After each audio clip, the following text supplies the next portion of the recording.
En Europe, la population vieillit, c'est un fait. Donc le Parti des Verts en Allemagne m'a invité en 2008 par exemple. Il réfléchissait sur l'impossibilité de fournir le même pourcentage de personnes qui partaient à la retraite que de personnes qui rentraient sur le marché de l'emploi. Ça, c'est un fait. Dans un pays comme la France, par exemple, on sait que 40% du taux de natalité est assuré par des populations étrangères. C'est une réalité aussi. Donc maintenant, on est dans une situation où c'est ce que vous dites qui renforce l'extrémisme. Quand vous dites que l'immigration pose un problème, il faut aussi parler des avantages de l'immigration. Parce que moi, quand je travaille en France, je paye mes impôts ici. Donc les étrangers qui sont là, il y a une partie qui peut travailler et envoyer au pays aidé. La majorité paye ses impôts, s'installe dans vos pays, enrichit vos pays. Donc ce sont des citoyens productifs. Après, il faut voir, il y a une minorité qui vient, il y a des morts, certes. Mais je voulais souligner une chose. Le discours que vous avez, il est encore légitime tant que l'Afrique restera muette.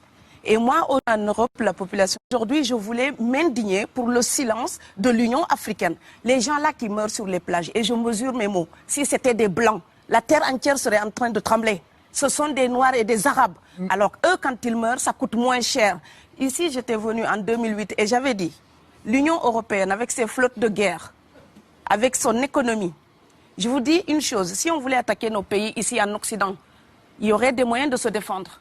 Donc si on voulait sauver les gens dans l'Atlantique, dans la Méditerranée, on le ferait. Parce que les moyens qu'on a mis pour Frontex, on aurait pu les utiliser pour sauver les gens. Mais on attend qu'ils meurent d'abord. C'est à croire que le laisser mourir est même un outil dissuasif. Et je vais vous dire une chose, ça ne dissuade personne. Parce que quelqu'un qui part et qui envisage l'éventualité d'un échec, celui-là peut trouver le péril absurde et donc l'éviter. Mais celui qui part pour la survie, qui considère que la vie qu'il a à perdre ne vaut rien, eh bien celui-là, sa force est... Aujourd'hui, je voulais... Oui, parce qu'il n'a pas peur de la mort.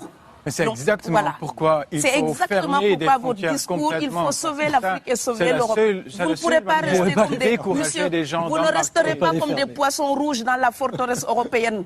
La crise actuelle nous a démontré ça. Au jour d'aujourd'hui, l'Europe ne sera plus jamais épargnée tant qu'il y aura des conflits ailleurs dans le monde. L'Europe ne sera plus jamais opulente tant qu'il y aura des carences ailleurs dans le monde. On est dans une société de la mondialisation où un Indien gagne sa vie à Dakar, un Dakarois gagne sa vie à New York, un Gabonais gagne sa vie à Paris, que ça vous plaise ou non, c'est irréversible. Alors trouvons une solution collective ou bien déménager d'Europe parce que j'ai l'intention de rester. Je voulais juste dire que depuis quelques années, on a une espèce d'abus de langage qui a introduit des amalgames.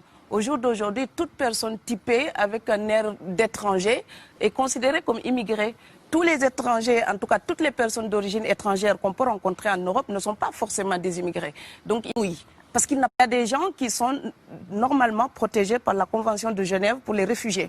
Ces personnes-là, quand on ne les accueille pas normalement, ils viennent dans les mêmes mouvements que les immigrés économiques. Donc quelqu'un qui fuit la guerre, ce n'est pas la même chose que quelqu'un qui cherche du travail. Quelqu'un qui fuit la guerre est protégé par la Convention de Genève. Et quand on a parlé ici à l'époque, je ne veux pas remuer les mauvais souvenirs, mais ministère de l'immigration et de l'identité nationale, on a fait des réfugiés, presque des coupables de droit commun, comme un voyageur qui ne respecterait pas les lois internationales pour le visa, donc l'autorisation d'entrer dans un territoire. Or, quelqu'un qui voyage librement peut respecter ces choses-là. Quelqu'un qui fuit la guerre pour survivre n'a pas le temps de respecter ces choses-là. Or, aujourd'hui, on met l'amalgame et on met tout le monde dans le même sac.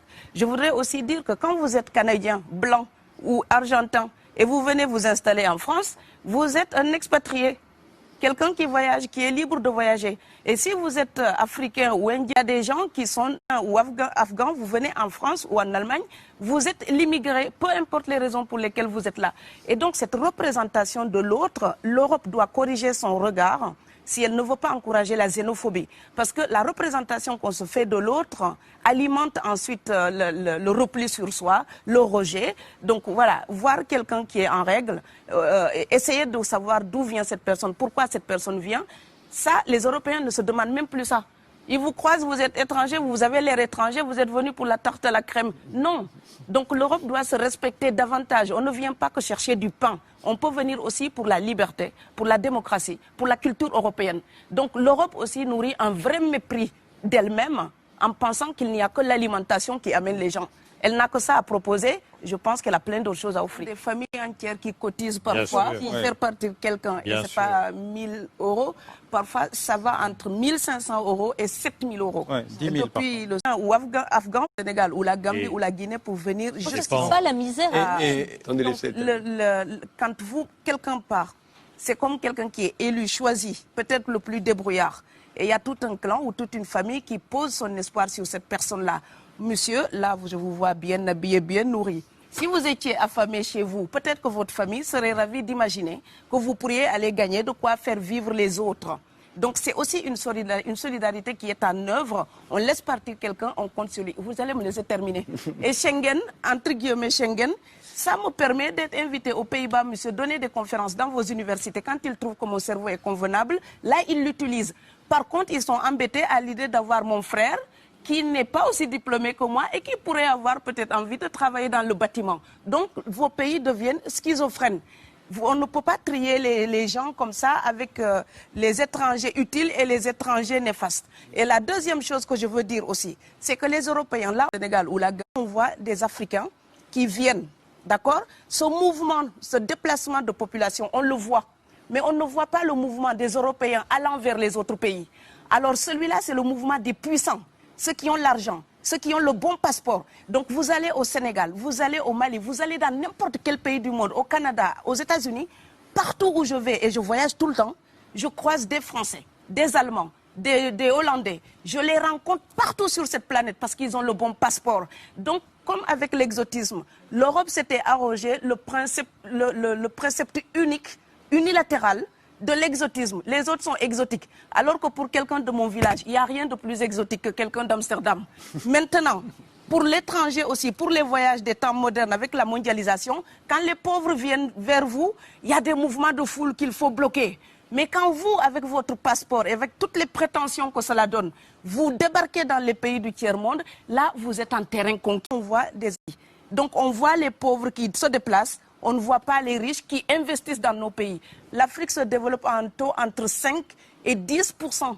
Ce n'est plus de la progression, c'est de la surchauffe. Sauf que quand des pays du tiers-monde se développent et qu'ils n'ont pas les moyens pour gérer tout ça, il faut une ingénierie, il faut une formation, il faut des populations pour installer une démocratie. Là, cette surchauffe-là, vous avez besoin qu'on reste dominé pour servir de débouché à l'industrie européenne. Alors il faut arrêter l'hypocrisie. On sera riches ensemble ou on va se noyer tous ensemble. Voilà.